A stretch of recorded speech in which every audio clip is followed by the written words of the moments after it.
As if Congress needed to get even more unhinged, Marjorie Taylor Greene's boyfriend, Brian Glenn, is now considering running for Congress. That's right. Brian Glenn, chief White House correspondent at the right-wing network Real America's Voice, was incensed that his own congressman, Texan Representative Keith Self, was among the Republicans rebelling against Trump's bill, the Daily Beast reports. And he said, "I think Keith Self was only concerned about his self in all of this," Glenn said on air Thursday. "By the way, that is my congressman in Texas, and I sure would not want to throw my hat in the ring there to primary Mr. Self there in 2026, Glenn added. "Not saying I'm going to do that, but I'm just saying."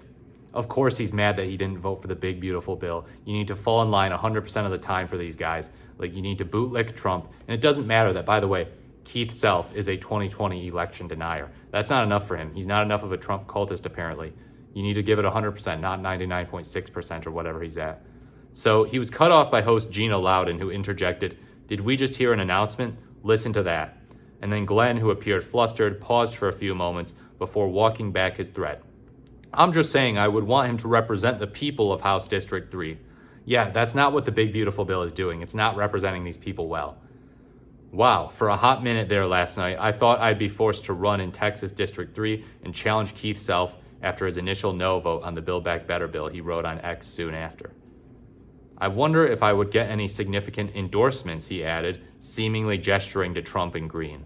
Self, a conservative Republican who was elected in 2023, has been unsparing in his criticism of the Senate version of the bill. He has called it morally and fiscally bankrupt for not going far enough to further the right-wing agenda. Self is no stranger to controversy. Already this year, he has drawn ire for referring to transgender Representative Sarah McBride as a gentleman from Delaware and quoting Nazi propaganda minister Joseph Goebbels. I did not hear about that last one. I heard about the Sarah McBride news, but I did not hear about the Goebbels news. Holy cow, this guy's not pure enough for these people. This guy, who is downright quoting Nazi propaganda, he's not right-wing enough for these people. And by the way, the idea that, he was just in it for himself, which, by the way, that's not half bad of a pun. I'll give Greene's boyfriend that credit. Really, wouldn't the thing that's being in it for yourself be voting for Trump's bill? Because then you don't have to worry about a primary challenger in the Republican primary. You're like, oh yeah, no, I'm safe. I'm going to vote for this bill that's going to destroy this country. Really? Is he really in it for himself in opposing the big, beautiful bill?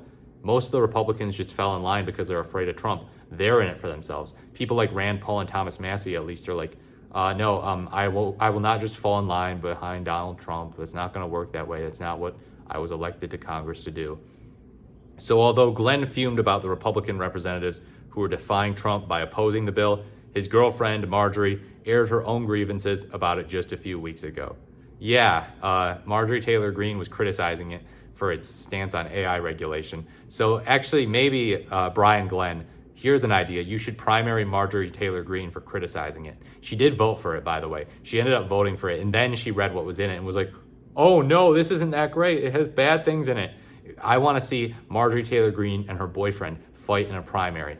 I want to see that. I want to see them throw insults at each other. I want to see them call each other woke SJWs and call each other Trump haters and say, you're not enough of a bootlicker for Trump, so you need to be kicked out of Congress. That would be really entertaining. That would be the show America needs. But apparently, if he goes against Keith Self, it's going to be far right-winger versus far right-winger, and that would be very entertaining because I feel like all too many Republican primaries are actually just, neoconish guy versus Trump bootlicker. But if we get two Trump bootlickers against each other, competing for who's the bigger Trump bootlicker, that'd be really entertaining. Let me know what you think in the comments below. Please like, comment, or subscribe to the channel. This is the more the merrier. Thank you for watching.